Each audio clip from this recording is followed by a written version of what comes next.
ইসরায়েলের পারমাণবিক স্থাপনায় হামলার পর ইরান সরকার নাগরিকদের ইন্টারনেট সংযোগ বিচ্ছিন্ন করে দেয়ার প্রেক্ষাপটে দেশটিতে স্টারলিংক স্যাটেলাইট ভিত্তিক যোগাযোগ ব্যবস্থা চালুর ঘোষণা দিয়েছেন মার্কিন ধনকুবের ইলন মাস্ক। শনিবার রাত 1:04 ইলন মাস্ক তার এক্স সাবেক টুইটার প্ল্যাটফর্মে এই ঘোষণা দেন। পোস্টে লিখেছেন, দ্য বিমস আর অন, অর্থাৎ স্টারলিংকের সিগন্যাল চালু রয়েছে। খবর জেরুজালেম পোস্টের। এর আগে শুক্রবার ইরানের যোগাযোগ মন্ত্রণালয় এক বিবৃতিতে জানিয়েছিল, পরিস্থিতির কারণে দেশজুড়ে ইন্টারনেটে অস্থায়ী সীমাবদ্ধতা আরোপ করা হয়েছে। ফলে তেহরান ও জেরুজালেমের মধ্যে চলমান সংঘাতের সময় ইরানি নাগরিকরা বাইরের সংবাদমাধ্যমে প্রবেশ করতে পারছিলেন না।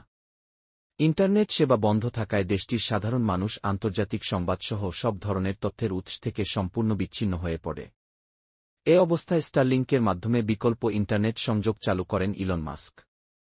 উল্লেখ্য, স্টারলিংক হল স্পেসএক্সের মালিকানাধীন একটি স্যাটেলাইট ভিত্তিক ইন্টারনেট পরিষেবা, যা পৃথিবীর যে কোনো প্রান্তে দ্রুতগতির ইন্টারনেট সরবরাহ করতে সক্ষম।